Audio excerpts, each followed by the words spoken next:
Steven! Another successful Greek festival, I would say, wouldn't you? Yeah, I thought you were gonna make a quick switch in this opening question and ask, when's the first time that I ever had a Whopper from McDonald's? Because looks like there's a little argument going on in the chat. For any of the people listening who maybe don't tune in live, the chat gets going before the stream actually starts, and Skills Report is there along with Ernie and Ernie 2. And it looks like Ernie 2 has revealed that he tried a Whopper last year for the first time. Or no, sorry, a Big Mac. Had my first Big Mac ever last year. I wasn't impressed. How about that? I mean, I don't know if I buy that. You don't buy it. I know there's no way to prove that, but I saw that in the chat and I was just like, I don't know if I believe you, Ernie, too. But he claims it, so. Wow. Ernie, he's questioning your integrity, and it's only been like 30 seconds into the show. How about that? Well, I just think it's kind of, I don't know, damn near impossible to go most of your adult life without having a Big Mac. But if you never really had the desire to, then I completely understand that. Was your family like a Burger King or a McDonald's family when you were growing up? Mostly more McDonald's. Yeah. And I can't even think the last time I went to a Burger King, to be honest. I love the Whopper, Whopper, Whopper song, but can't say that I've been to a Burger King in quite some time. We were a Burger King family, dude, through and Really? through. Yeah. Yeah, we went to McDonald's from time to time, but growing up in Warm Springs, California, over in Fremont, there was zero McDonald's anywhere near us, but there was a Burger King right down the street, a Burger King and a Taco Bell right next to each other. And So- were you guys so loyal that, when you were younger, did you ever like, hey, Dad, Mom, can we go get McDonald's? And then I looked like turned back at you and like, Steven, how dare you? Yep. In this house, we only eat Burger King. Fuck Ronald McDonald. Exactly. It was all about the king. Yep. It wasn't about that creepy clown. It was all about the king, man. Yeah, it was like one of those it was like one of those myths that they told you when you were younger. Like McDonald's really wasn't that far. I mean, it was definitely not as close as Burger King was, but McDonald's was a solid 10-minute drive at most. And it's like one of those things that parents tell you, like the light inside your car. If you keep this thing on for more than 2 minutes, then the cops are going to come chasing after us, or, something like that, What? You haven't had that? You didn't have that with your parents? No, they just told me not to leave the light on in the back seat because the car would die. Exactly. Something like that. Yeah. Yeah. Not the true. cops would come. Wait, Yeah. what kind of law breaking is that? Sir, there's no driving with lights, but in the back seat. Don't you know that? Yeah. But it was similar to that. It's like we cannot go to McDonald's. We just don't. No. All right. Mm-hmm. Yeah, no, we went to everything. I will say, right. though, I do miss the Burger King commercials. I mean, I will admit this. The Whopper, Whopper, Whopper song is kind of getting a little annoying because there's nothing new to it. What? What's with the faces? Use your words, big boy. It's been like a year and a half. How are you not annoyed by that already? Because now it's just like there's nothing new to it. I mean, like it was fun like 2 years ago during football season. Then they brought it back this year. I'm like, all right, let's change it up a little bit. But one of my favorite all-time commercials is when they used to have the creepy guy in the mask that was Burger King, and there was one commercial where this guy wakes up in his bed. You know what I'm talking about? He wakes up in his bed, and the Burger King guy starts to leave.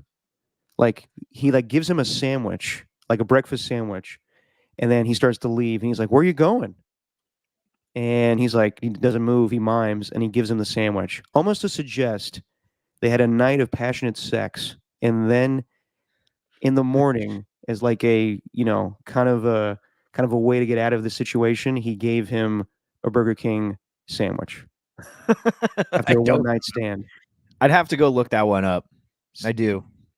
If anybody remembers this commercial, let me know, because otherwise I'm going to sound crazy and creepy, but I do remember that commercial. No, anyway, it does ring a bell, but I can't picture it right in my head. Like I'd have to go back and watch it. Plus, Something about old commercials, man. I don't know whether it's like these commercials from the 90s or 2000s when you were growing up, but you're like, God damn it. There's something nostalgic whenever those things just come across like the timeline or whenever they just are posted on your feed by some nostalgia Instagram page. It's hit different. I bet. I mean, I remember one of my all-time favorite commercials was you remember the Quizno commercial that was taken off the air because it was too, uh, I guess, sexual. Good. Wait, what was it? Toasty. It wasn't even that. It was the toaster that they put the sandwiches in would talk. So the guy that's making the Quizno is, the the oven's talking to him, and he goes, "Jason, put it inside me." and, and then the guy goes, I'm not doing that again. That burnt last time. And he goes, no, no, no, not that. The sandwich. I'm like, oh my god. They only played it a few times, but I saw it when they aired it, and it was hilarious. And they couldn't air that commercial anymore. Toasty. Yeah, exactly. This has been riveting. What's going on, everybody? Welcome to Just Your Opinion, man. Stephen Langford, Derek Papa. We are fresh off Greek Fest. It was a great time. We do it every year amongst our old 95.7 The Gang. Yeah, if I'm a little out of it today, I apologize. I'm slowly building up out of the hangover, but felt it a little bit this morning, and then went for a nice walk around Lake Merritt to sweat it out. And I'm good now, but I might be a little rusty here or there. But we had a great time. I would say it was probably the coldest Greek Fest we've ever encountered. And I know there was one time when we were all in the rain watching the Warriors beat the Trailblazers the night that Myers Leonard went off. Haven't heard from him since. But last night was pretty cold.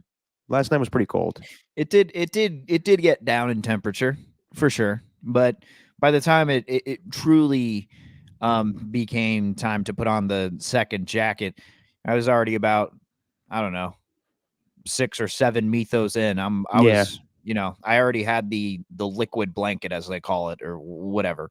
So it was already okay by the time the temperature was down to unfavorable conditions. But nevertheless, still a grand old time, no matter the weather. The Greek Fest always delivers every year. Oh yeah, no, it was a good time. Rick Tittle came by. Good to see old Ricky Tits. And we had fun. I think we all ate the same thing. I had a gyro, the saganaki with the okay, so the saganaki is the cheese. So what is the sausage that's wrapped in the pita? That's Lukaniku. So the best thing to do is to mix the two together. Yeah. You get the saganaki and you put it inside the cheese taco, and it's all type of good. Yeah, that's the creation of our friend Ryan McGarry. It's called the McGarry. Yes, we call it the McGarry. So I had that. I had a gyro. I had that, and I had a new thing called the mulapi or something like that. Elena told me it's not new, but I don't remember ever seeing that stand there. It was basically like what's it called when they just give you like a block of cheese on a tomato. It's usually Italian, and they put capers on it. What did you call it? The mulapi? I could be totally. It started with an M. It started with an M. You could be totally wrong. You are totally wrong. It's okay. Halloumi. Halloumi cheese. Roy Halloumi, the old running back. It's Roy Halou, but I took some liberties there. Yeah. Then there was the Halloumi there. Then there was the Halloumi Jr. on the next stand over. The Roy Halloumi Jr. But yeah, had a bunch of mythos. And then McGeary, our guy, came in through with the clutch to while we were watching our friend Anna Kakarakis and her husband Paul do a nice little Greek dance. He came through with a large order of Lucamates, in which none of us had to go wait in line 30 minutes for, so we all shared that. Oh. And they're all like little fried donut holes, which are so it's a great night. Great night of food and fun and friends. Amazing.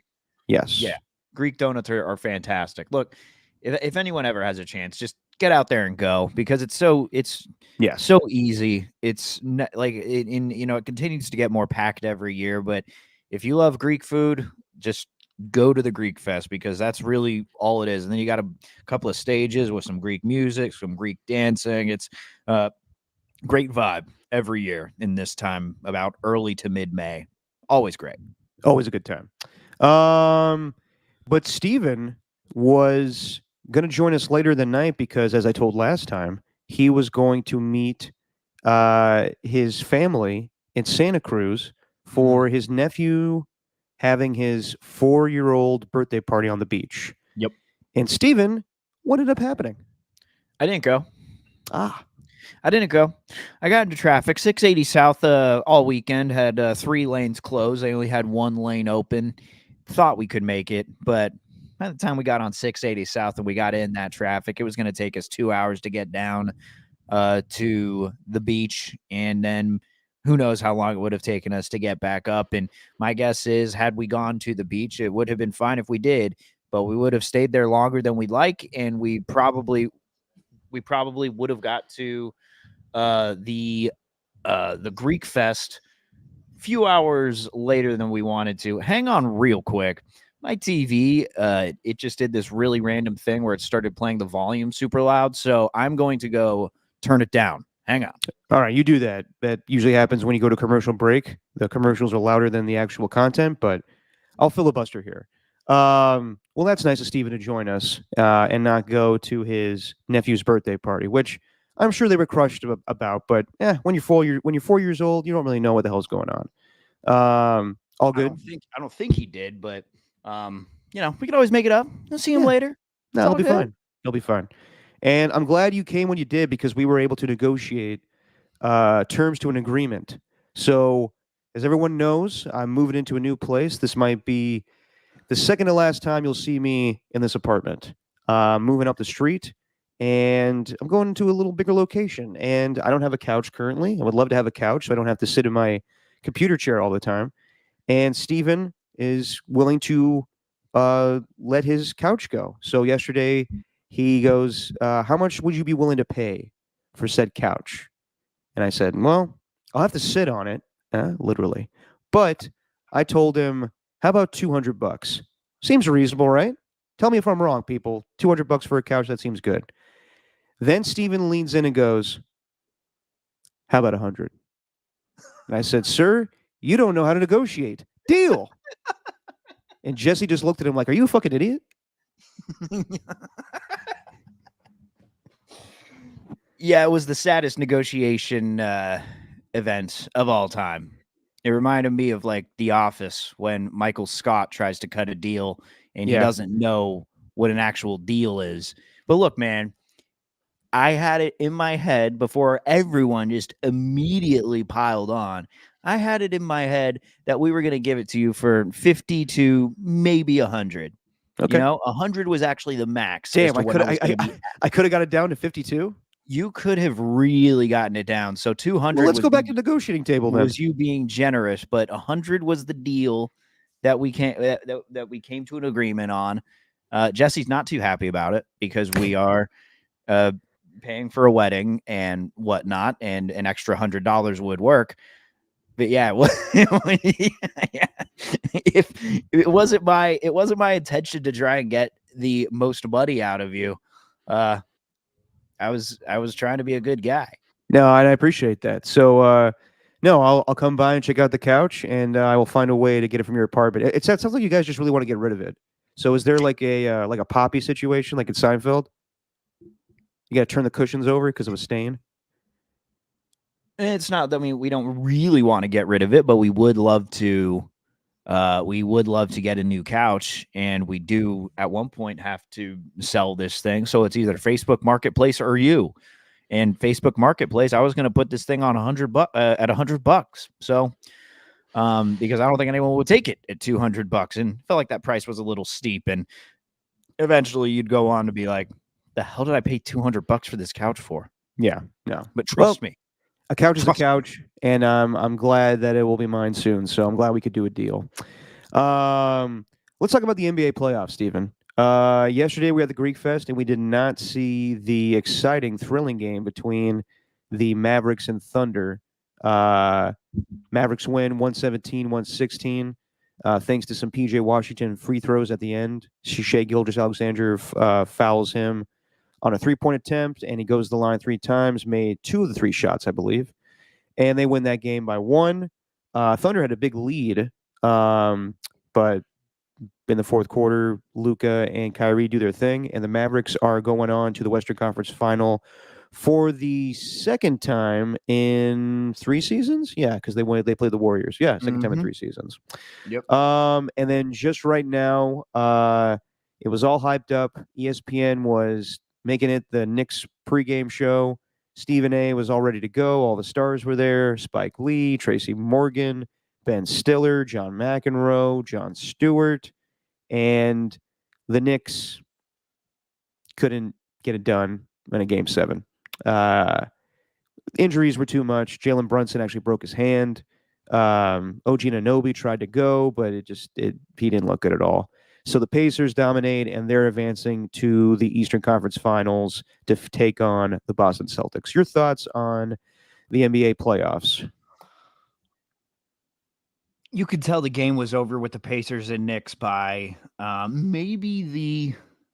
say after like the 6th or 7th possession, because the Pacers were just hurrying it up. It was like the equivalent of a hurry up offense in the NFL. It was just everything was sped up. They were being very aggressive because they wanted to take advantage of all those injuries. And whether it's like Anunoby was the glaring example. Like, dude couldn't move. He couldn't get back on defense. He could barely get back on offense. I don't even know why he played. He was actually more of a liability out there than helping his team. And obviously we know that him and Josh Hart were last minute additions, while I think Hartenstein at one point was ailing and grabbing his hip.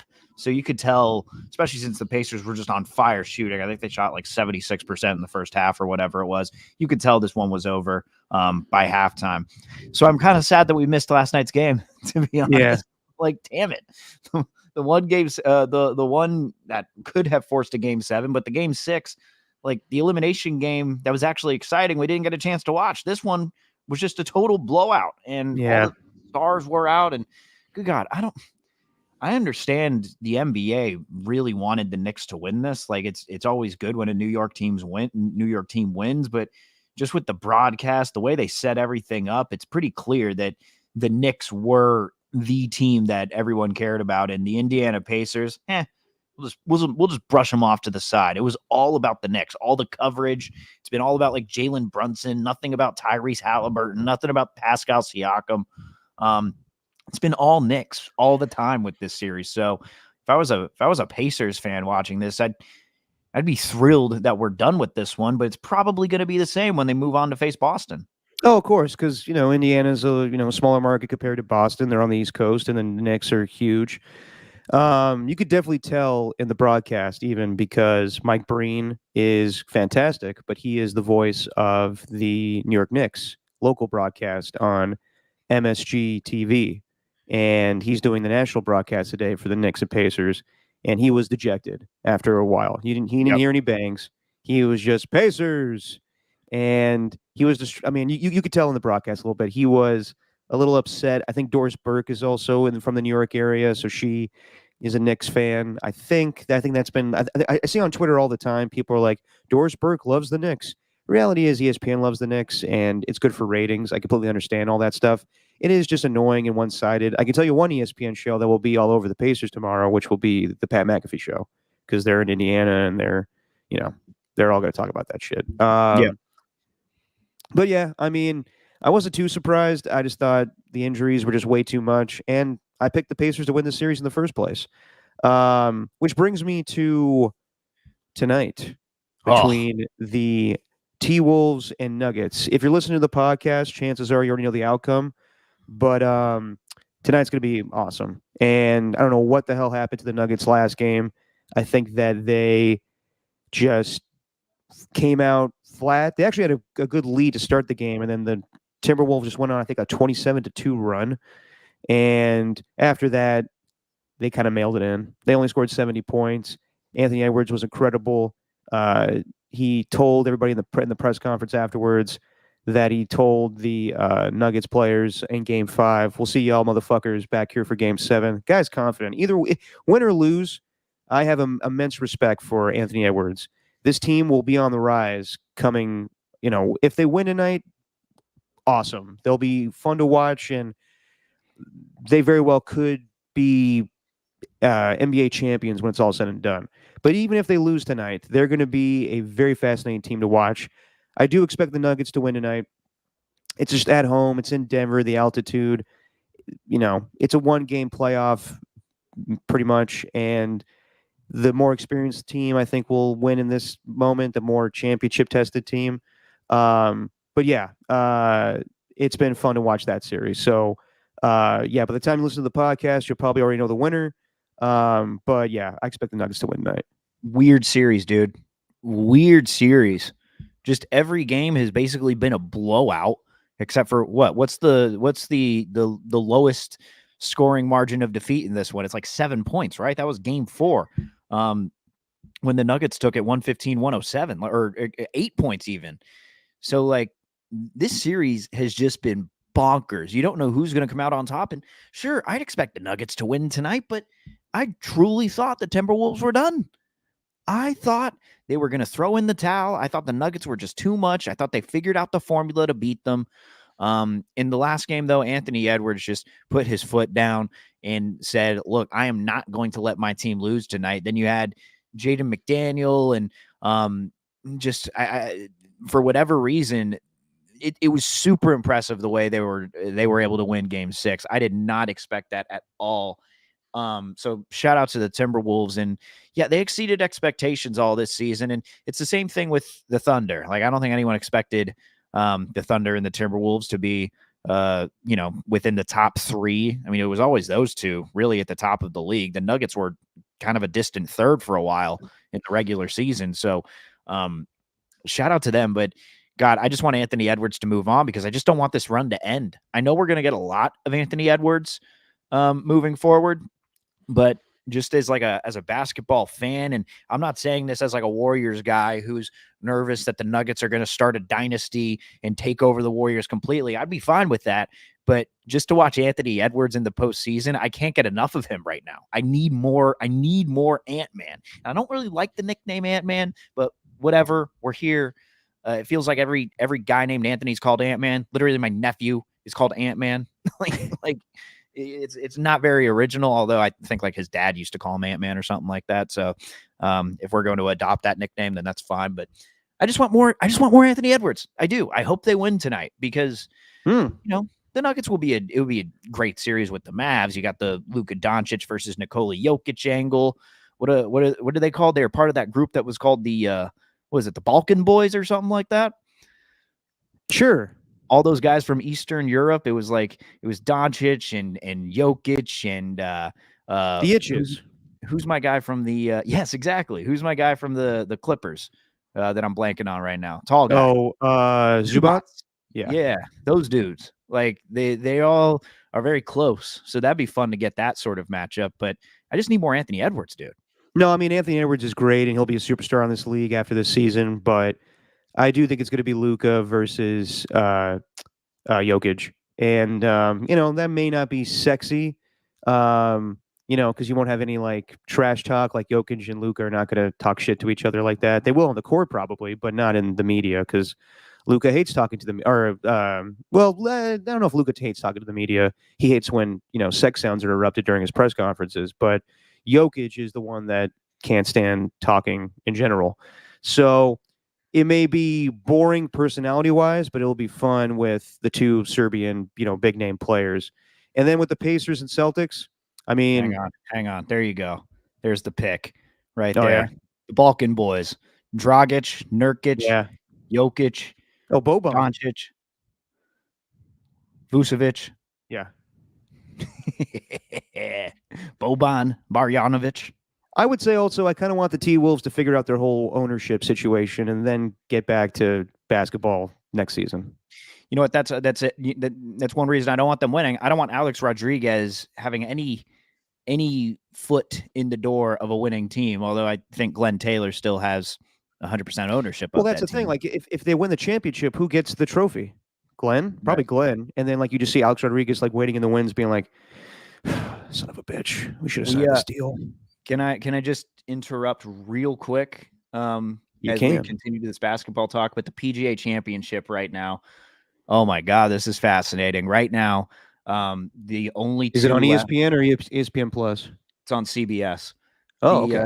The only golfer left is Xander Schauffele, who's had a lead throughout this weekend. He opened the day. Obviously, Scottie Scheffler was the big news, but what that overshadowed was Schauffele setting a course, or not a course record, opening round record, shooting a 62 in the first round, and he's held that lead. And Bryson DeChambeau, who's now with Live Golf, birdied the 18th hole. So now both him and Schauffele are at 20 under par, and Schauffele is on the 18th tee, and it looked like he just hit his drive into the bunker. Oh, it's getting the fridge. Oh my God, it's fascinating stuff. I'll be monitoring this. If he bogeys, he loses. If he pars, they're going to go to a playoff. If he birdies, he wins it all. Just, oh my God, this is as good as golf gets right here. All right, if you let me know, you monitor this and break in with anything you want to say, because you know golf better than me. Although we'll be talking about Scottie Scheffler and what happened before he teed off on Friday morning. So real quick before the T-Wolves and Nuggets play tonight, I should prepare you for next show, Steven. In our picks, I picked the Mavericks to win in 6. That happened. I picked the Celtics to win in 5. That happened. I picked the Pacers to win in 6. They won in 7. And if the Nuggets win tonight, I picked them to win in 7. So either way, my friend, you will be doing hot sauce next time. Fantastic. All right, just want to get you prepared. Fantastic. All right, before I want to do a little quick hit today because there's a lot of topics that I want to get to. We don't need to spend a shit ton of time on each individual thing, but we'll go quickly. Before we do that, I do want to bring this up because this happened on Friday and kind of out of the blue. Raj Mathai, great reporter for NBC in the Bay Area, been doing it for quite some time, and he caught up with Steve Kerr. And I think when we saw the extension that Steve agreed to, I think the first night of the post All-Star break, when they were playing the Lakers, Steve signed a 2-year, I think $35 million deal, whatever it was. He's one of the highest paid coaches in basketball.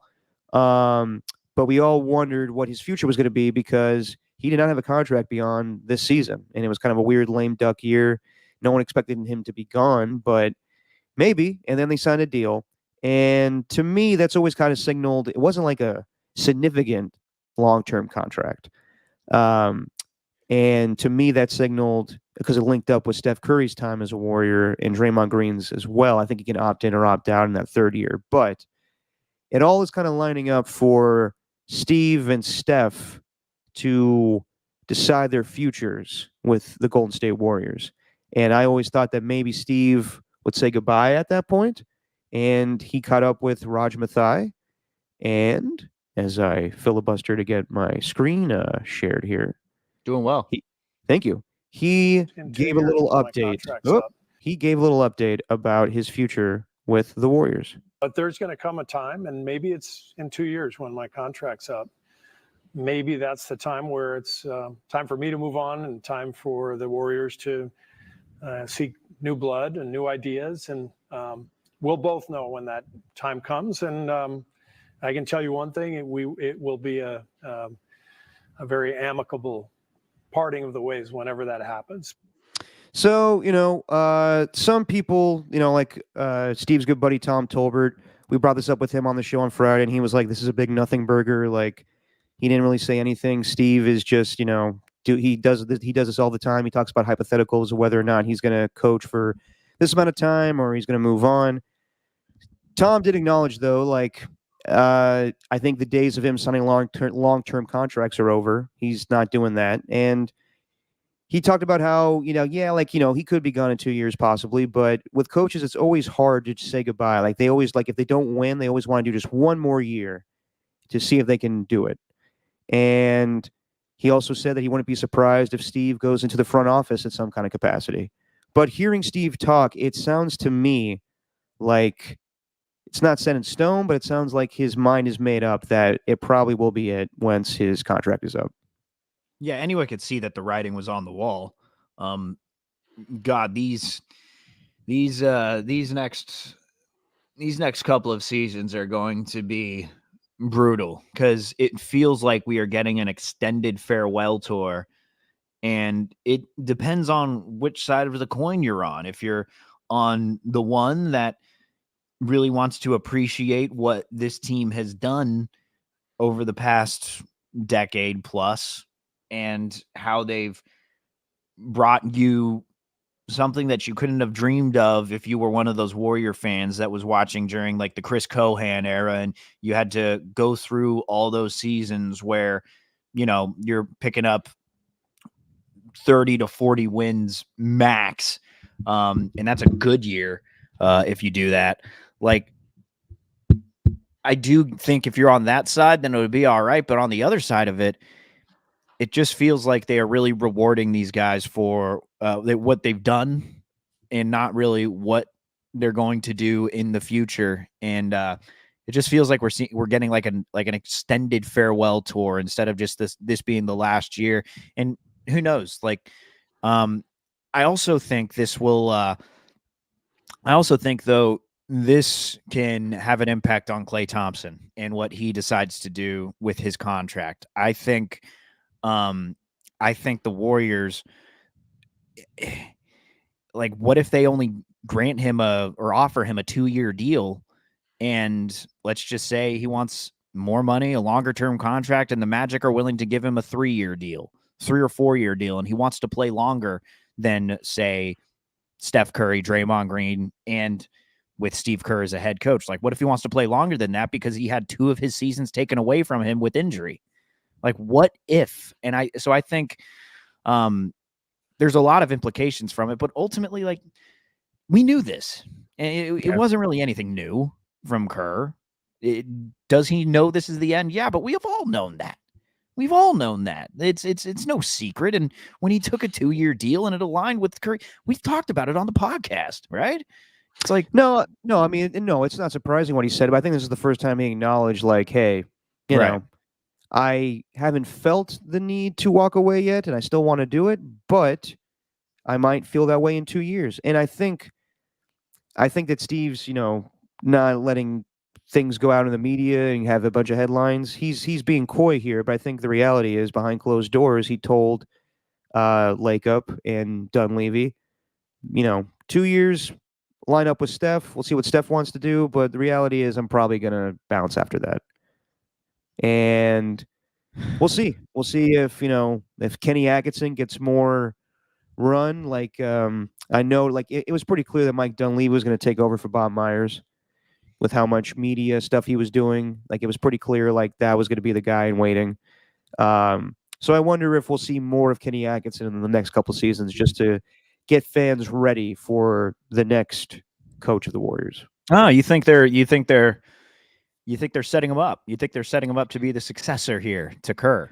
I mean, maybe. I don't know that for sure. I'm just thinking about it. Kenny Atkinson does have head coaching experience, and he almost took the the Hornets job last year, right?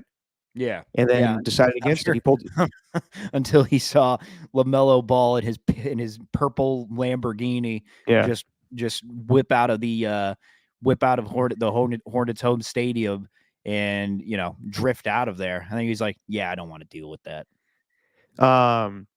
But to me, it was kind of like Josh McDaniels, where he at the last second pulled out of the job with the Colts to stay with the Patriots, and maybe Kenny sees a possible opportunity to take over the job. I don't know that for sure. They could look for a big name elsewhere. There's always been rumors. I will throw this out there, and I don't think, it wouldn't make sense now because Draymond's towards the end of his career. But there has always been rumors about, why am I blanking on his name? The Michigan State head coach for the Warriors. Tom Izzo. Draymond's guy. What's up? Tom Izzo. God damn it.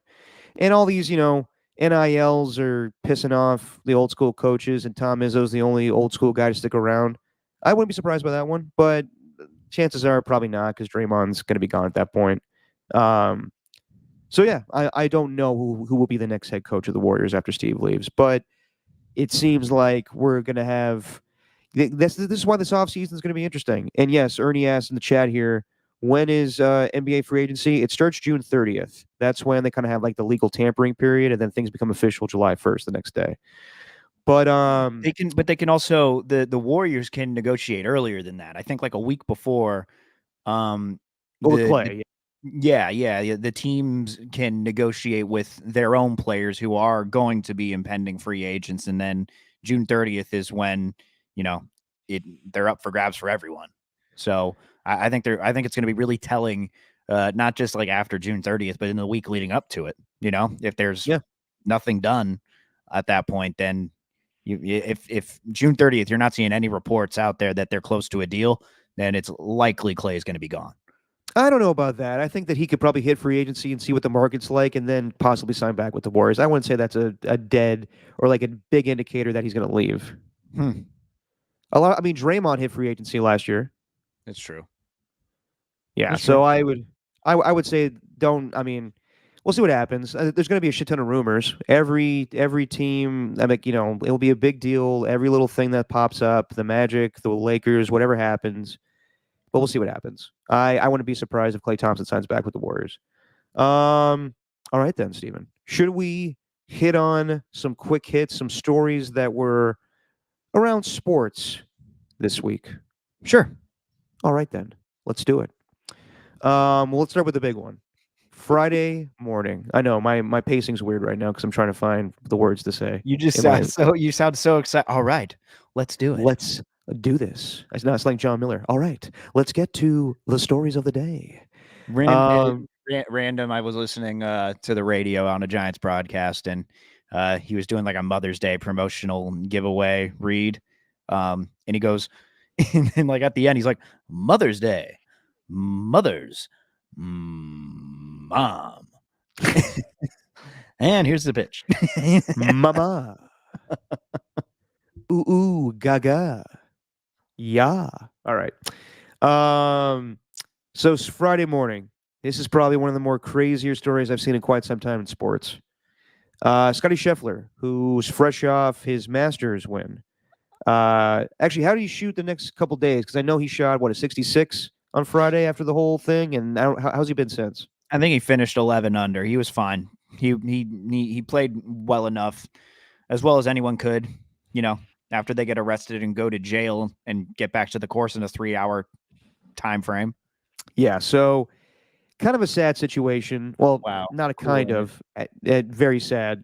Someone was actually killed, right? It was there's a whole situation, I guess, with a bus. Someone got run over. It's just awful. And there was a situation early morning where Scottie Scheffler was trying to drive around Valhalla and get to the course, and you might know the story better than me, Steven. So why don't you get the details? Kind of like how Daniel, what's his name? Who's the reporter for Jeff Darlington? Jeff Darlington, yeah, used to be with he's still with ESPN. He's more of a Dolphins guy, but now he's covering golf. So yeah. You know the whole situation. Yeah, so the tournament vendor worker, he got hit by a bus and then was pronounced dead on the scene, so it was super sad. And it was in like the lane that was getting into the tournament, that was used getting into the tournament. And I guess Scheffler tried to go around a police officer when that officer told him to stop. And supposedly he thought he was like a security guard, or and then it was the developing story throughout the morning was crazy because from that point, Darlington was on the scene and he caught on video Scheffler being taken into a cop car, and then that cop got on video, told him that he's going to jail. There's nothing you can do about it, and they didn't know him. Eventually, he was released, and there was like 4 charges against him, and he was released on recognizance, I think is what they called it, per the report. And then eventually you go on and you hear that the detective who weird wording from Jeff Darlington attached him to the vehicle. I didn't know what that meant. What do you mean attached himself to the vehicle? Like, did he get his hand stuck? You know what I mean? Like, what happened? So, apparently Well, he's grabbing onto the hood of the car. yeah, and didn't let go and got dragged, and I guess like suffered abrasions on his left wrist and had to go to the hospital. I don't know what that meant. Whenever I think hospitalized, I think like you're on one of those machines and you're like laying in the hospital. I don't know if it was that serious. I think he was just being tended to for whatever happened to him. But and Xander Schauffele wins the whole thing. That was pretty cool. He made birdie on the last hole on Nice. 18. So he just won the PGA Championship. I think it's his first major win. So shout out to Schauffele. Poor Bryson DeChambeau. So yeah, that happened, and eventually he was released, and I don't know what's come about it. I think this is not the end or not the last we'll hear of this story, but my God, that might have been the best day on Twitter in 2024. Yeah, it was quite crazy, and I will commend Jeff Darlington for his reporting. Everything from the situation of breaking the news to him actually like being right there when Scheffler was arrested. Dave Fleming apparently was right there too. Yeah. He was calling the action for the PGA Championship on ESPN Plus, and apparently he saw the whole thing. Jeff Darlington's reporting. Well, the video itself is incredible, where he's talking to the police, like, guys, as in to say, like, do you know who you're arresting right now? And then, the guy comes up to him, he's like, he's going to jail and there's nothing you could do about it. And then Jeff Darlington's like, but I'm media. He's like, okay, well, that's fine. The whole thing was interesting. And his stand-up report is fantastic, where he details the whole thing. And at the very end, it's hilarious, where the officers turn to Jeff Darlington and go, can you tell us who we just arrested? Like, they had no idea. No. And then I guess they found out later, like, Scottie Scheffler, I guess, watched himself being talked about on Get Up from the jail cell, and he was wondering the whole time, like, am I gonna make my tea time? The whole thing's crazy. I can't think of any time in history where a athlete was arrested the morning of a game or event and then proceeded to still play in that event. That's pretty crazy. And officially, Scottie Scheffler was charged with second-degree assault of a police officer, third-degree criminal mischief, reckless driving, and disregarding the traffic signals from an officer directing traffic. I don't doubt that all these charges will be dropped. However, I do wonder about the part that you mentioned, Stephen, where the cop attached himself to the car. And as reported by Jeff Darlington, Scottie Scheffler is driving 20 yards until he stops. When he's driving a good 20 yards, does he not hear, as reported by Jeff Darlington, the coffee cup in the officer's hand that's slamming on the hood of his car? Does he? I know it's pitch black outside. It's early in the morning. But can he not tell someone's on top of his car? That's the part where it's a little weird to me.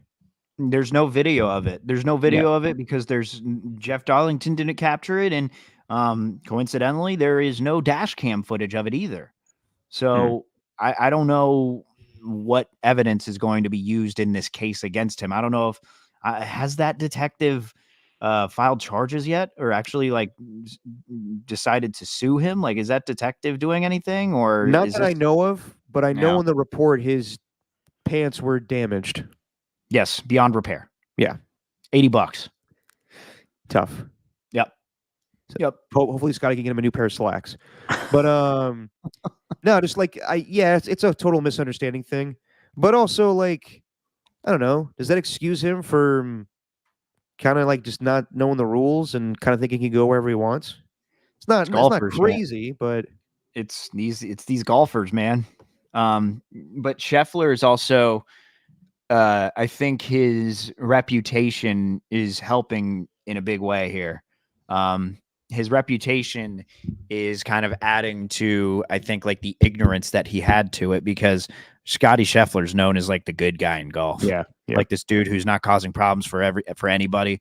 I mean, he even after day one, he even praised the police officer. Yeah. Like, said thank you for I guess like letting him get back out on the course, like praising the police department and all those different things. So I think he's gonna keep that up. I don't know any of this, dude. I really wish I had an answer for you. I understand the questions. I do not have an answer because these are very valid questions and no one knows. And this is why golfers are kind of looked at as these guys who feel like they're holier than thou compared to the rest of us normal folk, because golf is just that type of sport. I was trying to think of a comparison in other sports. Like, so you said he's the good guy. So Yeah. would this be like if Steph Curry got arrested before a Warrior game? Correct. Yes. Okay. I'm trying to think of football. Football, good guy. I guess Mahomes, he's looked at as a good guy, and he's would you say Scottie Scheffler's the biggest name in golf right now? Yeah. Yeah. Okay. I mean, Then, besides Tiger Woods is still bar none the biggest name in golf. Like everyone goes nuts for Woods. Of course, but as far as like a guy that's on the rise, that's good and also a big name. Yeah. No, it's Okay. it's Scheffler and then it's the rest. Maybe Schauffele will creep into that conversation. Yeah, I'm looking at the big board right now. Where did Scheffler finish here? So Scottie Scheffler won. Xander Schauffele. Schauffele. Oh, Schauffele. Okay. A lot of S names in golf these days. Yes, there are, Derek. Yeah, it'd be crazy. It'd be crazy, like if Mahomes got arrested before a Chief game, just on traffic stuff, or try to think of baseball. Well, Ohtani had his own little scandal, so but exactly. Dude, that is the perfect comp. Like Ohtani and that. And did you see the latest with that, by the way? Yeah, go ahead and tell the news with that. Oh my God, David Fletcher, the guy who used to play for the Angels, apparently he was betting through that same guy that Mitsuhara was betting on. So everyone's like, and he's friends with Ohtani. It's like, did Ohtani really not know what was going down? There might be a lot of fall guys in the situation. Damn. Yeah, that was interesting to come out, and that's not getting a lot of publicity now, probably because people have moved on from the whole Ohtani gambling situation. But that is weird. That is interesting, and we'll see what happens. But if they found nothing and then Ohtani's 100% clean and not guilty, cool. But one of his teammates did in fact bet with Ipe, so make of that what you will. Mm-hmm. Mm-hmm. Yeah, and now he's actually pitching in the minor leagues. Oh, is he? Yeah, he's been throwing knuckleballs, and he had a 0.00 ERA in AAA or something. So what's the is there rules against gambling in minor league baseball? I don't know. Well, I would assume he's gonna face some punishment. Yeah, at some point. Ernie Chavez, didn't Connor get arrested after a UFC presser?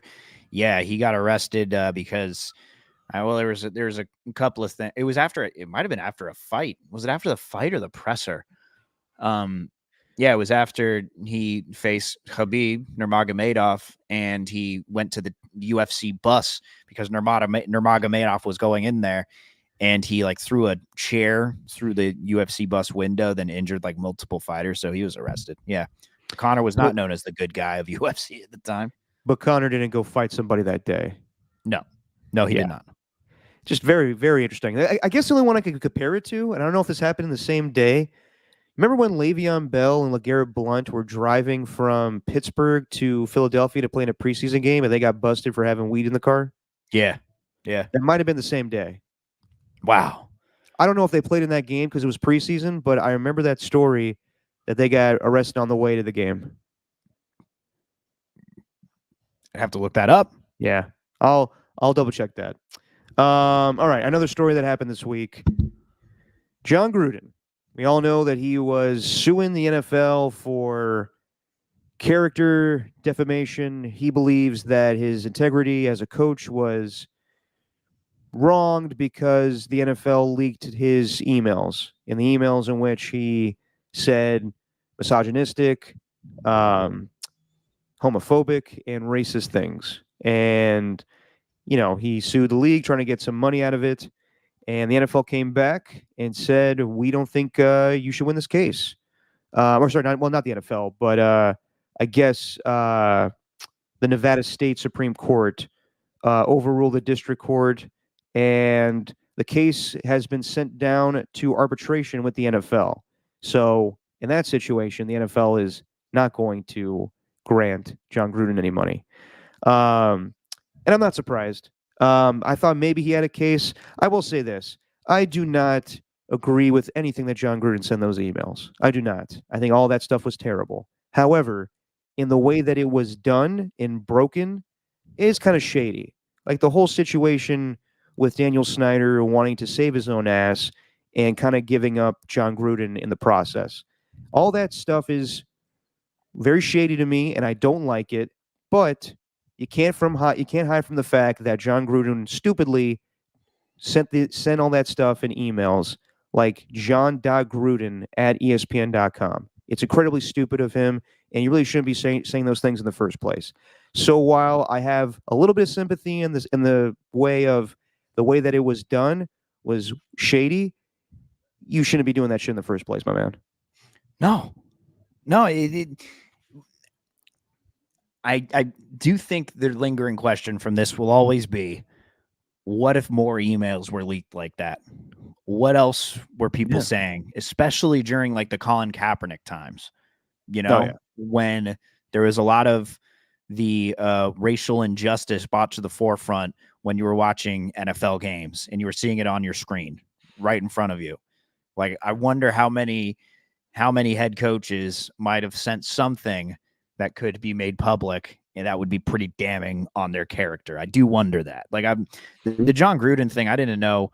I didn't even think this lawsuit would. I didn't think he had a case. It's like, what kind of case does he have? It's like, all right, they singled you out, but you still said those things. It's not like you didn't. And it's not just saying things like, I mean, the words that he used to describe who was at the time what was he? He was the president of the Players Association, DeMaurice Smith. DeMaurice Smith, yep. Yeah, the things you were saying about DeMaurice Smith, there's no doubt they were awful, awful things. And maybe DeMaurice Smith did use that against you when he was, coming up to the end of his term as the NFLPA president, and I think wanted to be selected again. So sure, maybe Gruden was singled out, unlike a lot of other head coaches, but he still said those things. I didn't know what kind of case he really had. Yeah, I wonder if he had a case in the sense of it was just wrongful, like, I don't know, like his private stuff was made public, but at the end of the day, when you do that on an email, it's out there to the world. Emails aren't private. Your Twitter isn't private. It's, DMs aren't private. Anything on a grand, like, that's out of your control, that is on the internet, people can use it against you. That's why I stay away from, doing any of that shit in the first place. I wonder how quickly he's going to learn that Italy doesn't have stuffed crust pizza at their restaurants out there. Yeah, where he went to the Milan Seaman in the not NFL Europa, but some weird NFL. It's the ELF. Think ELF. It's the European League of Football. It's the ELF. There you go. The ELF. Some other coaching news. This one's weird. Yeah. Doug Gottlieb, well-known media personality, was a semi-famous college basketball player back in the day. Has a show on CBS Radio. Does a lot of college basketball related stuff. I think he's an analyst for their games. He's known for also, I guess, stealing computers when he was in college, and that's always kind of been the thing against him. But he has agreed to become head coach of Green Bay in college basketball. I guess they're called the Green Bay Phoenix. And, he may have the criteria to do it. He was a college basketball player. He's been in the media for a good deal of time now, so I don't know what he brings X's and O's wise, but he agreed to this. He's going to be their coach, and he's going to continue to do his radio show. To me, that's like if J.J. Redick gets the Laker job, and continues doing this podcast with LeBron. And I'm sure that's still on the table. I just don't know if I love the idea of a, a college coach still in the media and talking about other things. I think it's kind of a bad look. Like if he's criticizing other teams or other players, and then he's got to go and be serious and tell his team, "Hey, we don't need any bulletin board material, guys. Come on, keep focused on the game." Not that he has a national show, so I don't know how much he's talking about Green Bay in college basketball, but the whole thing is just weird to me, and I don't know. I don't know why. I guess Green Bay is looking for some publicity here, but this seems very weird to me. I thought it was fake. Yeah. I thought it was fake. All those things you mentioned about Doug Gottlieb, I didn't know until this stuff surfaced. I just knew Doug Gottlieb as a guy who sometimes made good points on the radio, but felt like he was more of a shock jockey than anything. And also, I've heard not great things about people who have worked with him in radio. So I've heard he's not a very good guy to the lower level employees, at least like the producers and stuff like that. So, yeah, I thought it was all fake, dude. I really don't know what to think of it. I don't think any of the kids that are playing college basketball will understand what he does as a pundit. So I think they're going to be a little ignorant to that. It's just going to be hard for any of us to take him seriously who have known him as this one figure. Yeah. This one figure who says very, very outlandish things. Well, let me ask you this. What's more, I guess, normal, for lack of a better word, Doug Gottlieb getting that job or J.J. Redick becoming head coach of the Lakers? What's more normal? None of them. But if I had to pick one, I mean, I guess I'd say J.J. Redick, because he at least played in. Kind of crazy. Yeah, but the reason, but when he does these podcasts, you think that he talks like a coach. You know what I mean? Yeah. Like he analyzes the game like a coach. He gets very passionate, very impassioned about these things, and not the way Stephen A. Smith does, where he just goes on there and is like, "Yeah, it's Game 7. All right, this is New York. Okay." Like, you know what I mean? It's more than that. Like, he gets genuinely pissed off when teams do something stupid. So I think J.J. Redick going into NBA coaching, if I had to pick between the two, I'd go with that. But I haven't heard enough of Gottlieb to really to know if he would have like the chops to be a coach. Like I wouldn't, you know what I mean? Like when JJ Redick speaks, I'm like, God, this guy's really smart. Why doesn't he do this? Like, why doesn't he get into coaching? I understand it's a long, grueling process, and podcasting, you got a lot more freedom and all that sort of stuff, but feels like he's doing this thing in media. So he's setting himself up for a coaching job, just like a lot of those guys are. Like that's the worst kept secret in all of that. Like, I think Dan Orlovsky would love a NFL coaching job if he could get it. That's why he's doing all this game tape breakdown stuff. It's not just so he could teach NFL fans. It's so he could possibly get another job in the NFL as a coach. You think so? I think there's something to it. Yeah. I think that there's guys that just love breaking down tape, and it's different. Yeah. I think it's different to break down things. I think it's much easier to break down things than come up with creativity of your own. Like, right. I remember falling for this back in the day when Tony Romo would call every single play out before it happened. And there were some people that were like, he could be a great offensive coordinator for the Cowboys. And I was drinking the Kool-Aid at the time. But now I'm like, that's crazy. Because just because he notices things as a former player doesn't mean that he can come up with things as a coach. So you would know better than me. How much have you listened to that LeBron James and JJ Redick podcast? Quite a bit. Okay. In those episodes, he's going really X's and O's heavy? Yeah. Okay. Yep. Is it clear that so he sees things and he's probably criticizing the way that the game is played and the tendencies of the players way more than probably Draymond does in his, because Draymond still, he can't give away the game plan. He's got to just be more on a generic level, talk about things. So it appears that JJ knows what he's talking about because obviously he played, but he probably could be a coach that could probably, diagram a play and call it up on the board. It's just those types of coaches have never really panned out with the exception of Steve Kerr. He's the outlier. It's, at the time when Steve was coming up, Jason Kidd just got the Brooklyn Nets job. And I think he went straight from retirement to coaching in the same offseason. And he even admitted, like, I didn't know what I was doing the first couple of years. He was the head coach of the Nets, and then he was the head coach of the Bucks. And he didn't last very long in both spots.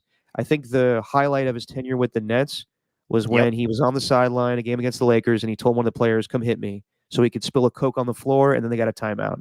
Was fined massively for it, but it was actually pretty smart thinking. Then he was an assistant head coach for a while, and then I think with the Lakers, right? He was assistant with the Lakers. Yes. And then he got the head coaching job with the Mavericks, and now they're in the Western Conference Final. So he got better as a coach. Other guys, like Derek Fisher, Steve Kerr was supposed to get the Knicks job, and then Derek Fisher retired and then went to go right away to be the Knicks head coach. Did not pan out. Steve Nash, never coached before in his life, wasn't even a media member. He was for soccer, but not with the NBA, and got the job with the Nets, and that did not pan out at all. I just think with Doug Gottlieb and with JJ Redick, it's just, I still think that guys need to learn how to be coaches before they get that job. Just because you talk about it on TV doesn't mean you're going to be a good leader of men. Yeah, no, it's true. But we also don't know if he gets that job. Like, it's not a sure thing. Doug Gottlieb got the job. True. The thing, though, is I guess the latest reports are JJ Redick is the front runner for the job. And Mike Krzyzewski is also helping out with the search. And JJ Redick went to Duke. Krzyzewski knows JJ very well. I wouldn't be the least bit surprised if Coach K is like, after reviewing all the candidates, I think JJ is the best guy. Yeah, maybe. I think it'd be fascinating. I really do. It would be crazy. It'd be fascinating. It'd be crazy. I don't think you could take the Lakers seriously at that point, because then it's like, okay, well, LeBron's the coach of the team. You just got his podcast buddy.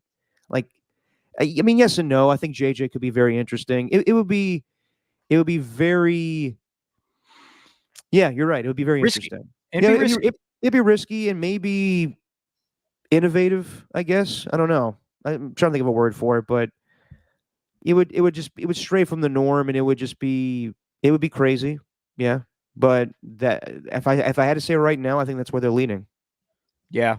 Well, but the other thing is, though, it seems like when he's doing these podcasts with LeBron, he's like trying to maximize his teammates. It's not like LeBron's teammates, that is. It's not like he's sitting there breaking down film on just LeBron and what they're doing. Like it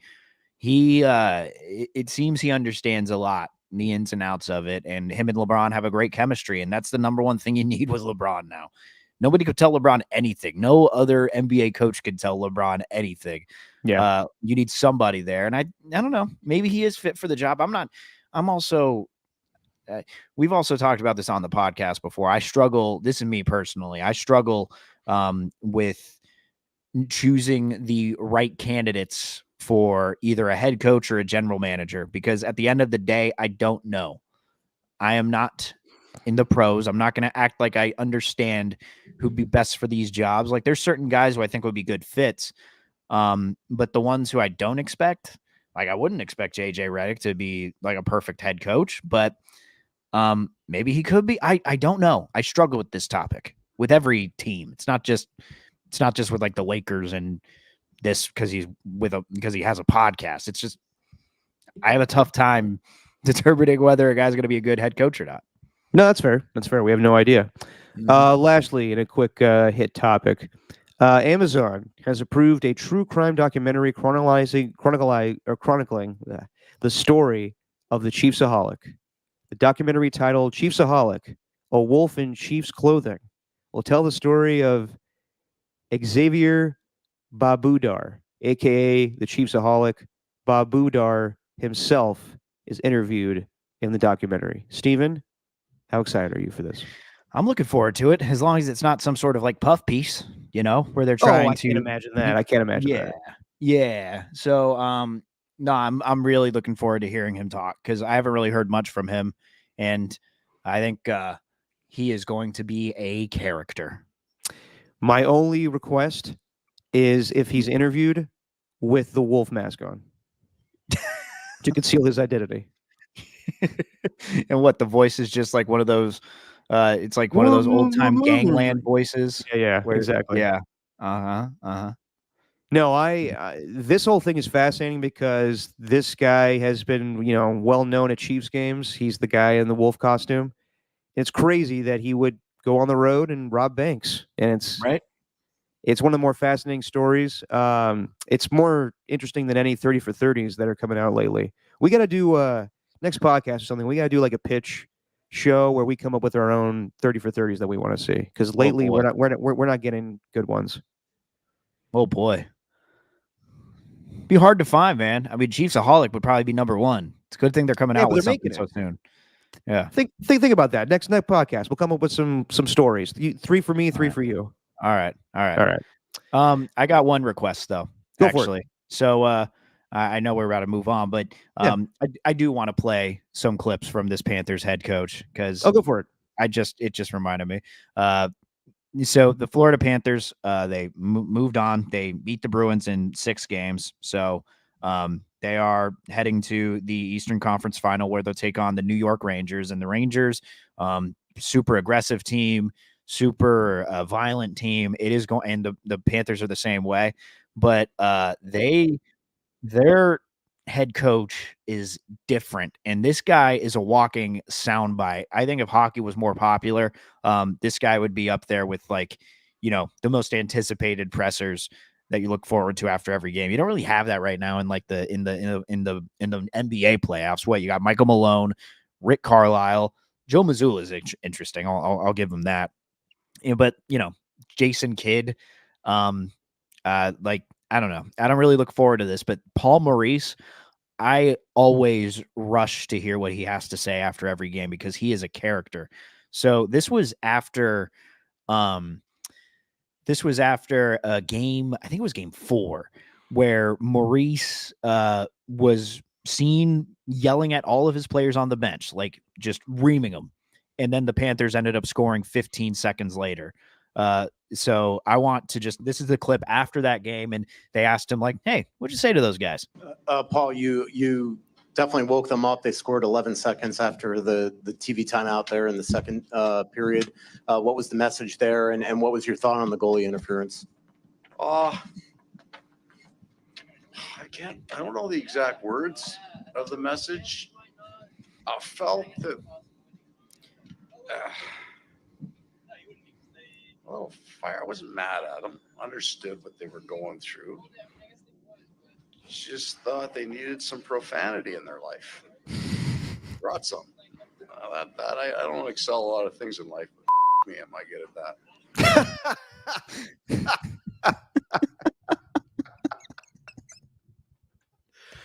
Oh, that was worth it. That was worth it. Yeah. And there's he's this one. He's just a different dude. If you lose the last game, you don't care if the plane goes down, right? It's just that. I know it's extreme, but I've had that moment. Fucking cares. That's incredible. Who's this guy? What's his name? Paul Maurice. That is wow. He is different. There was you remember after that the podcast when it was the Bruins Panthers that were playing, and I was like, oh shit, David Pasternak and Matthew Tkachuk are fighting. You never see the top scorers fight. That's always for the other guys. And then Paul Maurice is 2 superstars going at it. It was awesome. I think that's great for the sport of hockey. So we are going to he's gonna have at least one soundbite that we could play after every game. So I think they're playing on Tuesday. I think that's their next matchup. You have one more with you have one more with the Canucks and Oilers. That's game 7 tomorrow. That's going to be great. That'll be awesome. But Panthers Rangers starting up on Wednesday. So we'll keep tabs on that. And the winner of the Canucks and Oilers will take on the Dallas Stars. And you got to believe that all of hockey is rooting for Connor McDavid to finally do something, as he's the biggest name in hockey and could be on his way to a Stanley Cup. So I want to see that too. Whereas a lot of Sharks fans here rooting for the Stars. It's sort of. Oh yeah. We want to see Pavelski. Yeah, we want Peter DeBoer, Joe Pavelski, all those guys. Yeah, that'd be awesome too. All right, let's get to the jackass of the week, and I think this one's easy, right? We're both in agreement here. Yeah. Okay. Yeah. Harrison Butker, kicker for the Chiefs. Know him well. He's probably one of the best kickers in football. Wouldn't you say right now, Steven, next to Justin Tucker? Yeah, he's right there. Yeah. Cameron Dicker, he's in the conversation. Not knocking him for being a kicker. He's a fantastic kicker, but had a commencement speech at hang on, let me get the quote here real quick. Benedictine College in Kansas. Thank you, Stephen. And it's a very Catholic school, but he gave a commencement speech. And, I know there was some controversy, I guess. I mean, I heard that Jerry Seinfeld did a fantastic commencement speech, but a lot of kids didn't want to go hear it. So, but regardless, apparently his speech was great, and he talked about life. And so did Harrison Butker, but he went down a different road in his commencement speech. Quote, and I say quote, "For the ladies present today, congratulations on an amazing accomplishment. You should be proud of all that you've achieved to this point in your long lives. I want to speak directly to you briefly because I think it's you, the women, who have had the most diabolical lies told to you. How many of you are sitting here now, about to cross the stage, and are thinking about the promotions and titles you're going to get in your career? Some of you may go on to lead successful careers in the world, but I would venture to guess that the majority of you are excited about your marriage and the children you will bring into this world." He went on, and there were some other things he said that were anti-trans and homophobic. But this one, the whole speech I thought was ridiculous. It's a commencement speech. We're not talking about the way of the world and everything. And yeah, some people are arguing he didn't directly say this, but you can surmise what he believes. He thinks that, in some of these women's biggest moment, cool, you got a degree, but that doesn't mean as important to me as raising a child or raising a family. That's what you should be doing. That's basically what he's saying. So I'd love to get your thoughts on this, Stephen, and then I will give you mine. God, there's a lot to unpack from it, but it's crazy what transpired after that, because it turned into a whole, you're either with him or you're against him. And if you are against him, then you're part of this woke mob that is plaguing this culture. And I don't really understand where they're coming from. I don't understand why people are feeling threatened with this like masculinity thing, like this I don't get it. Like what are the diabolical lies being told to the women, like what's diabolical? He didn't even mention what the diabolical lies were. He just the diabolical lie is that women should be focused on their careers and should reach as high as they can for their potential. And they are told that being a wife and a mother is not as important. I don't know where that's coming from. I'm very confused by all of this, but also it was clearly coming from a place of his religious background and like whatever his upbringing is. I don't really know. I can't act like I'm Catholic. I don't know anything about Catholicism really. I know I know the crux of it, like certain religions or whatever, but I don't understand like where when he's speaking to a private Catholic university and he's using the words vocation and what you're meant to do, what the Bible tells you you're meant to do. Like one of the things he said was that was kind of anti-trans was, talking about Pride Month and stuff, the upcoming Pride Month, and saying like, I'm speaking about the pride, not the deadly sin sort of pride. Yeah. But you know what I mean? It's just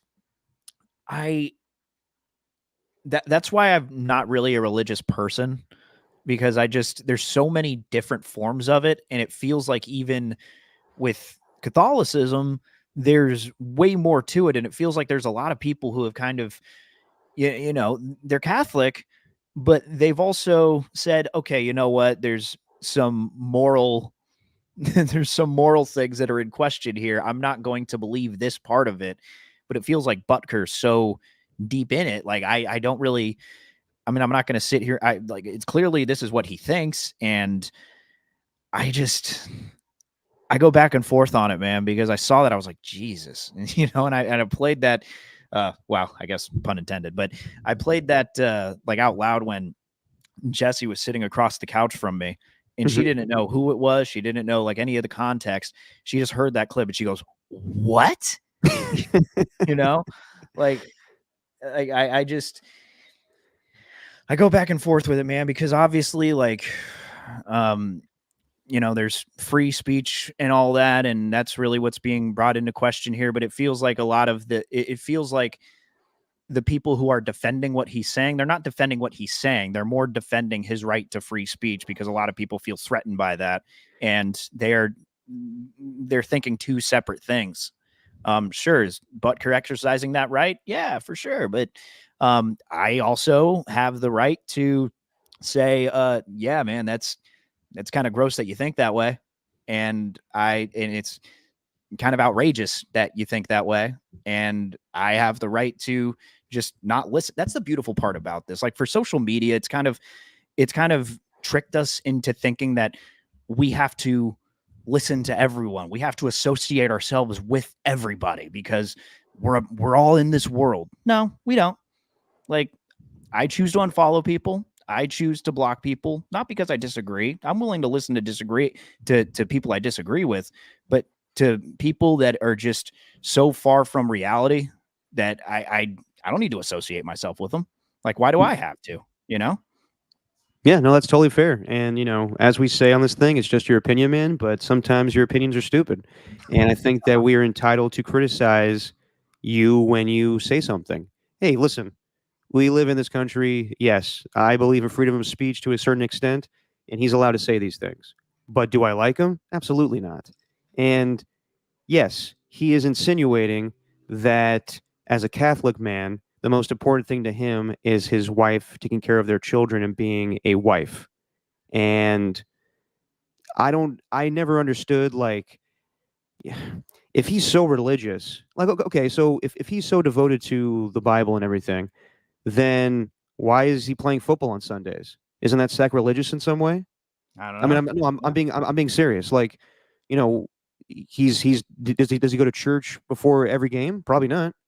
So how is he, how is he being so devoted to God in that situation?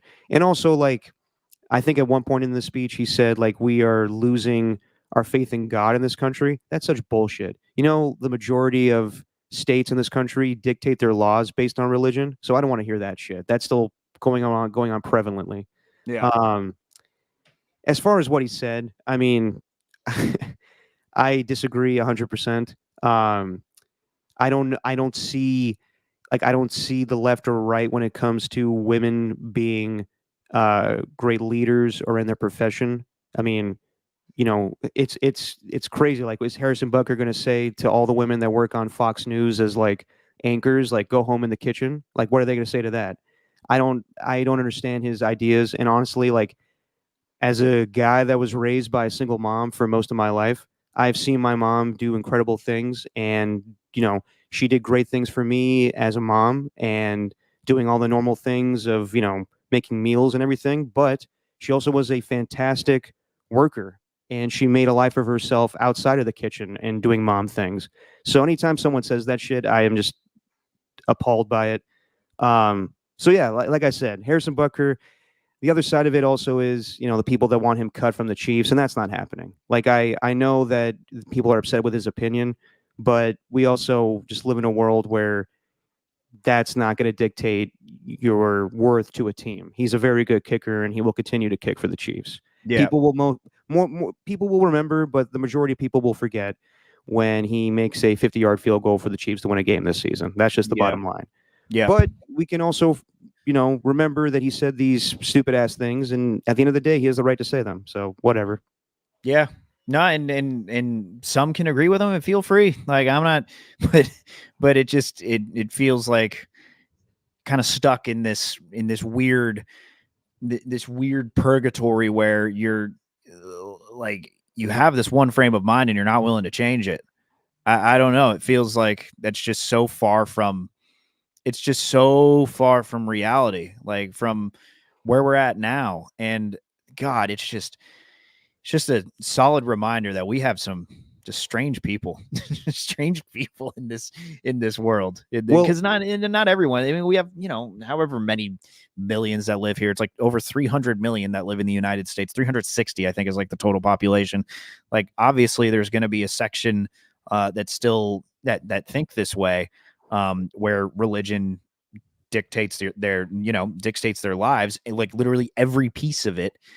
And that's fine. It's just a solid reminder that even in 2024 and with all the progress that we've made as human beings, I don't know. And good luck with, good luck with that. If you're living in the Bay Area, like, Jesus, housing prices are astronomical. Both of you need to be bringing home the bacon if you want to actually live a comfortable life out here. Exactly. But also think of it as who, like the Chiefs, their popularity is at an all-time high right now because of their championships. But didn't they gain a shit ton of fans last year from Taylor Swift? Majority of them women. Yeah, he also quoted Taylor Swift in his commencement speech too. Well, this guy's all over the fucking place. Yeah. See, here's the thing: it's great that he has people defending him, but here's who's not defending him: any of the people close to him on the Chiefs. I haven't seen any Chiefs teammate speak out about this. Have you? Maybe I'm missing something. I haven't. And that's the way. But honestly, that's the way it should be. I don't think any of them should speak out against him, and I don't think anyone should speak out for him. For sure, let him die on his own words. Right, but the silence speaks volumes, right? Of course, there would be some guys who feel, okay, like this dude is being misunderstood right now. I don't know. Someone brought up that clip from Super Bowl Media Day where Harrison Butker was in the zone, always making kicks. See, Ernie too literally just brought it up. It just popped up in the chat. Mahomes says he doesn't talk to him. Yeah, he said he only talks to him before the season and after the season. He sits right next to him in the locker room, doesn't say a word because he blames like the superstition that he's going to miss a kick. Seems like there's a deeper meaning behind that though than just, I don't want to talk to you because I'm scared you're going to miss a field goal. Do you really believe that? Do I believe that Mahomes doesn't talk to him? Or are you saying that because you saw the clip after the fact of what went on this week? After the fact. I mean, I can't say. I don't know. But but Ernie does bring this up too. Didn't Butker's jersey sales go up after this speech? Yeah, they did. I mean, there's a lot of people that like what he said. Yeah. You can think what you want, but you can also have people think what they want too and say that this is bullshit. This also brings up a bigger point that I wanted to talk about. Actually, Tom Tolbert wanted to talk about this on the show on Friday with Kolsky. He wanted to ask the audience, do you want to know what your favorite athletes believe in? Is that something you want to know? Is that going to affect the way that you think about them? Are you still going to root for them? Is that going to make a difference? He brought up the fact that, we live in the Bay Area and, pretty liberal views out here. But there's Nick Bosa, who either leans, Republican or, MAGA, whatever. I don't really know it sounds like he does, but who's to say? There's just, links there. And a lot of people were turned off by that. But at the end of the day, you're still going to root for him when he has 18 sacks in a season. So I'll ask you, and I'll give you my answer. Do you really want to know what these athletes believe in sometimes? Not necessarily. I don't think it's I don't think it's like any of my business to know like where you lean politically, whatever you do, as long as it's not, as long as you're not doing anything illegal, because whatever you're saying about him, you're not doing anything illegal. Like, as much as we want to talk about Aaron Rodgers, even though he says some things that are just like, what the hell are you talking about? Like, he hasn't done anything terrible, It's not like he's like a domestic abuser or something of that nature. And we know that with a few players in the NFL currently. And because it does change your perspective on them. But some want to let you know. And if they want to, that's fine. But I'm not going to go seeking it, Yeah.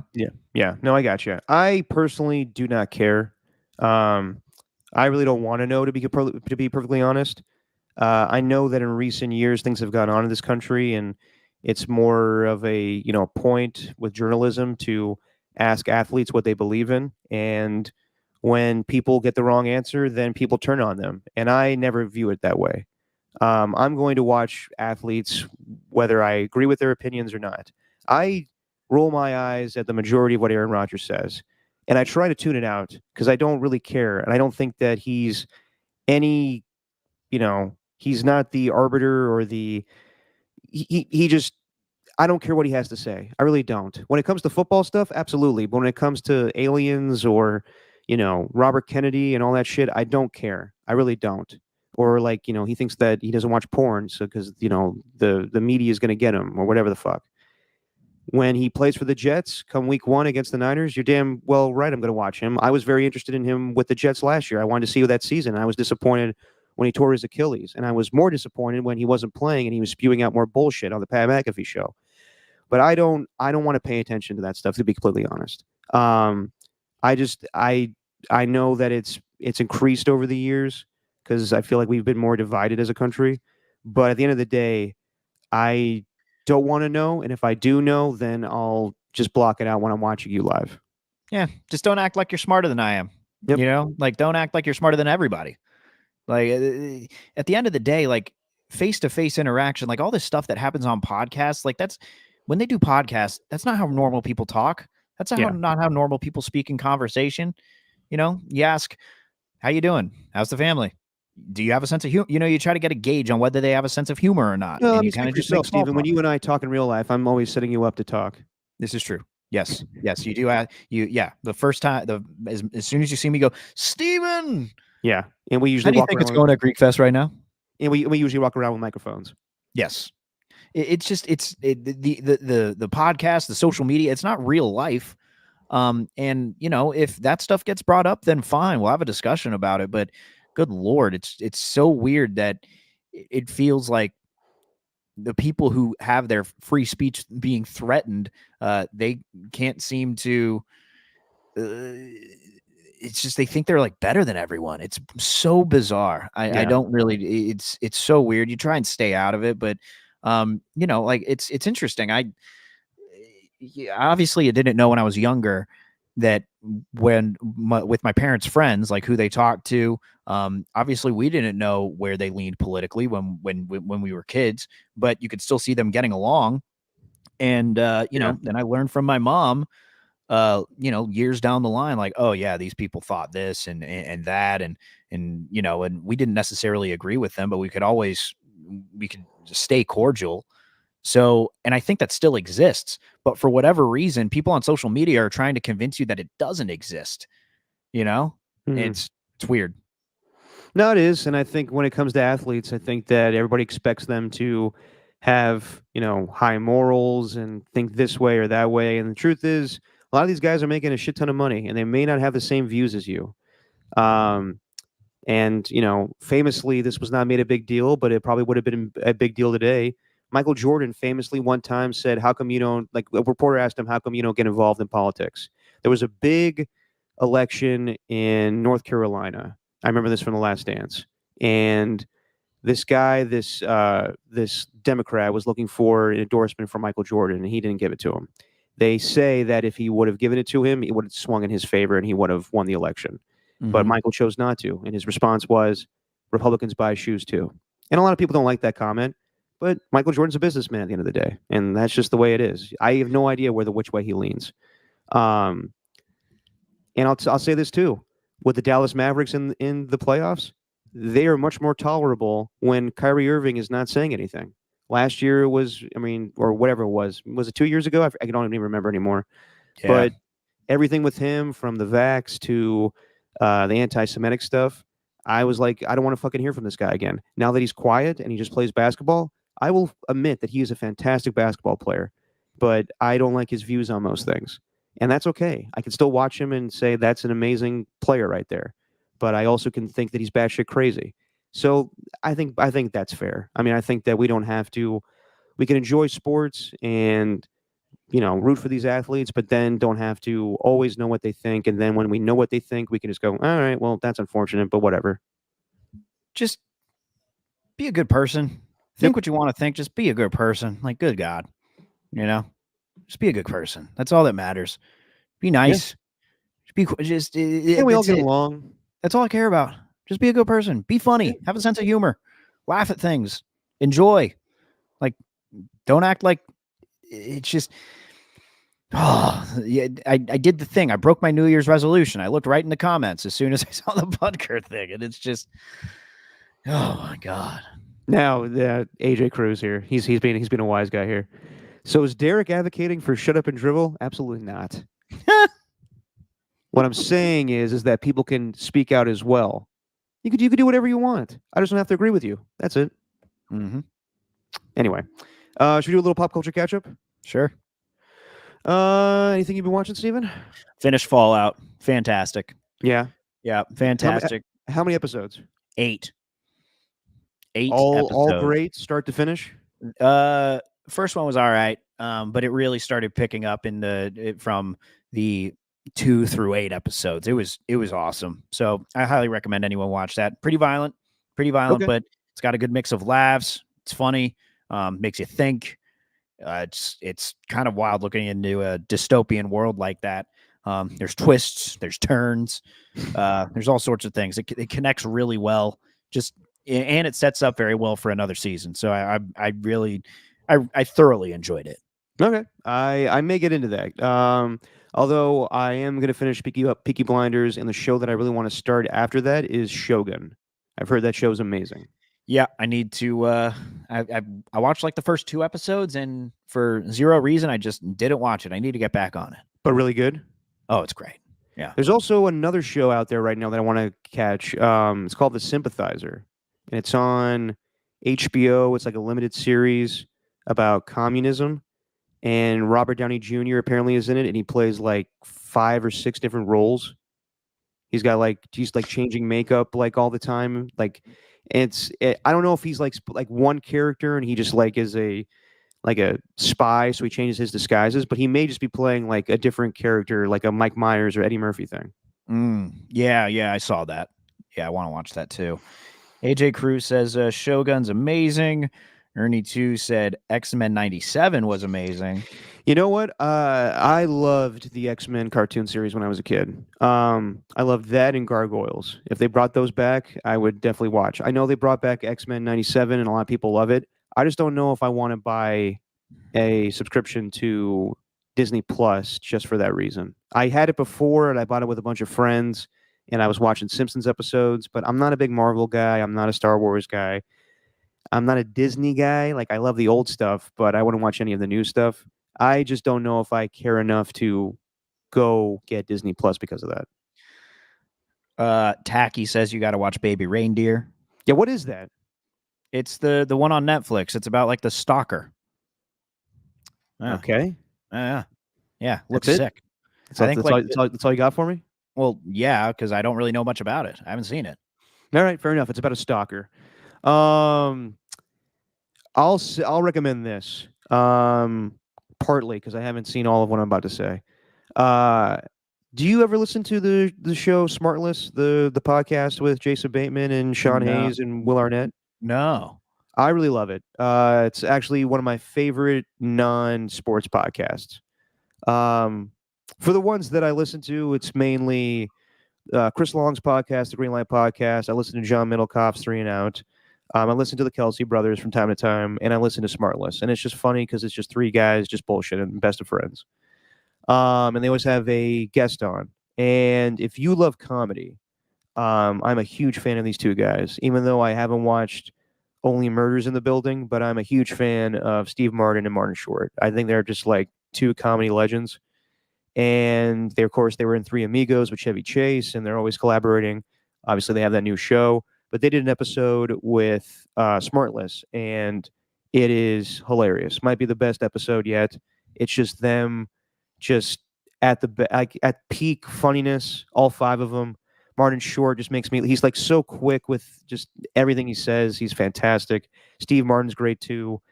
I wanted to bring that up because I've yet to see this, and I need to watch it.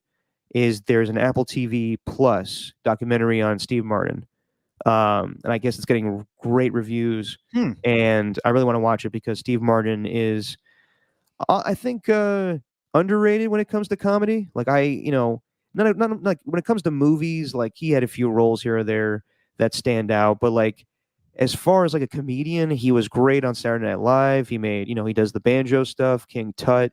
He's just, The Jerk is one of my favorite movies.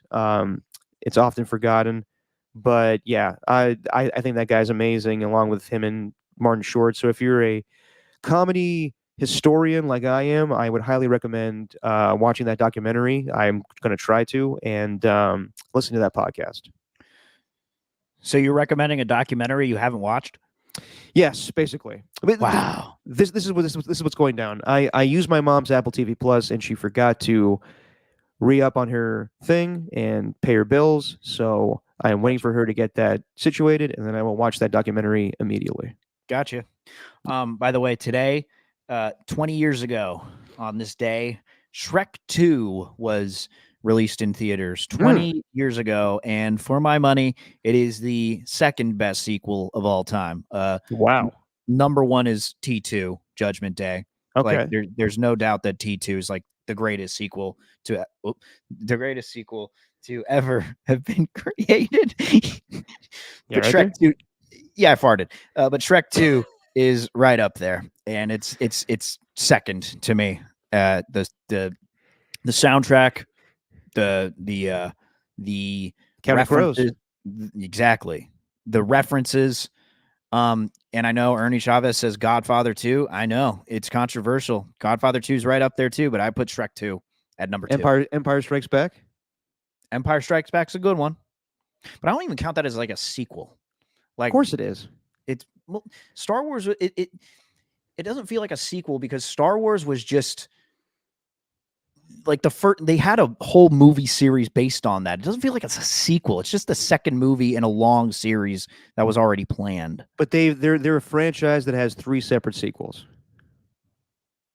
I guess so. Yeah. Yeah. Well, yeah. I mean, they do. Yeah. All right. 70s, late 90s. Yeah. A couple years ago. But I always think sequels are like Harry Potter 2. I don't consider that a sequel. I consider that just the second movie. Well, by definition, Steve, it most sure is a sequel. I know, right? But it's not to me. Okay, fair enough. What about I'm Dark Knight having Rises? a very tough time describing it, and I didn't really think of this opinion until right now. But What about Shrek Dark 2, Knight Rises? yeah, I don't know. I don't know if I call it a sequel. Or sorry, the Dark Knight, the second one. Yeah, that ain't a sequel. I don't consider it a sequel. Of course it is. It's like a standalone movie. It's the second movie though in the series. I know. God, you have a weird opinion on that one. But hey, just your opinion, man. I will defend your right to say it. Shrek 2. Shrek 2 is good, but I think the best joke in the whole Shrek franchise is in the second one. I'd say the first movie is better, but I still crack up. It's very creative. Is when Puss in Boots is getting arrested, and one of the knights goes, "I smell catnip." He's like, "That's not mine." Yeah. That's not mine. Yeah. Yeah. The car chase, pretending it's OJ with Donkey as the white stallion, and they're pretending it's the OJ car chase. I got to be honest. Hands up.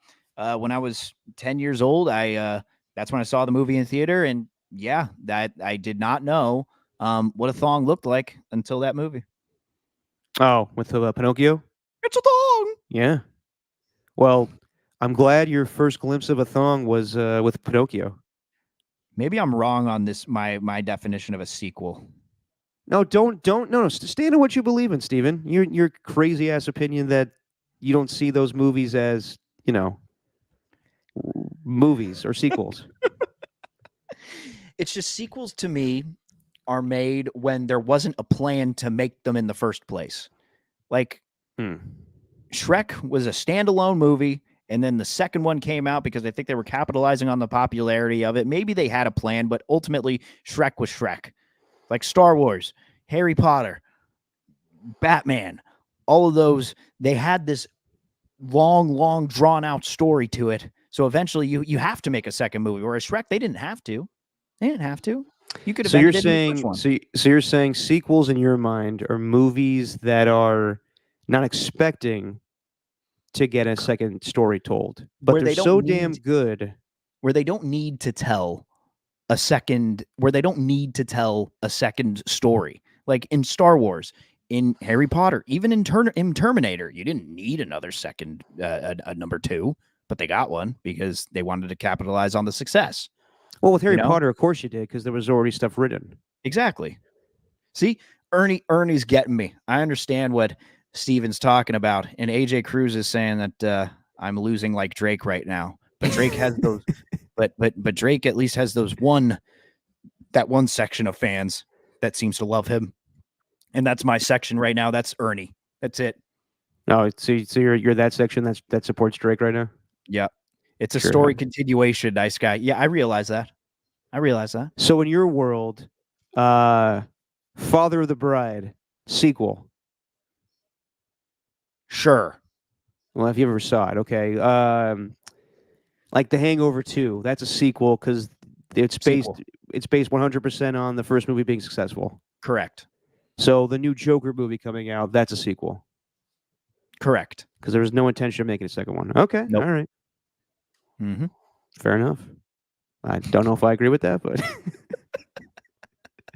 on that note, Steven, that's all I got. Anything else you want to bring up?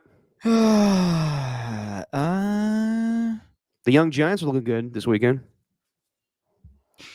Yeah, I think we need to slow our roll. It's just the Rockies. Yeah, I I know the agree. Rockies were on I a win agree. streak, but like, good Lord, it's the Colorado Rockies. This is the worst team in the league that we're talking about. So, And I think Matos we need isn't to- going to get like how many RBIs did he have back-to-back days? 11? God, it was 11. He was fantastic. I think didn't he have? Oh my God, I can't even remember the total, but he's been awesome. And there's no doubt that but at the very least, like, forget about the long-term outlook. Like, I'm not going to sit here and tell you this is a playoff team. I'm not going to sit here and tell you, oh, Luis Matos is going to be getting a 10-year extension, like an Ohtani deal. But what I can tell you is there's no doubt that they're more exciting when these young guys are called up. And I think when Conforto gets back from the injured list, they're going to make some tough decisions. And I actually think they're going to make a decision that no one really likes. Like, I'm nervous for Elliot Ramos and what's going to happen with him. I know he had a home run today, but like, once Conforto gets back, I think they're sticking with Yastrzemski. Obviously, Jung Hoo Lee's injured, so Matos is safe. Yeah. They're going to keep him in center. But what happens to Ramos? Or do they call up Conforto, or do they reinstate Conforto? And then the corresponding move is, I don't know, they send down a pitcher. Like, does Sean Jelly go back down? But Sean Jelly's been pitching really well. So I don't really know what they're going to do. They're going to have some hard decisions to make. All right. Well, we'll see what happens with that. We'll see you guys on Wednesday. Steven is, I don't know if we'll do a next podcast, but eventually he wants to get to his top 5 mustaches in baseball. So a lot of guys are growing out mustaches for May. Yep. All right. So one of these days we'll get to that. Maybe next podcast, maybe not. I will say, next podcast, most likely the last time you're going to see me in this location. So enjoy it while you can, everybody. On that note, thanks to everybody that was in the chat today. The Ernies, AJ Cruz, Skills Report, Jesse. Did I say AJ Cruz already? I forget sometimes. Yeah. All right, that's everybody for today. Until then, we'll see you Wednesday. Steven, say what you always say. It's just our opinion, man. Movie sequels.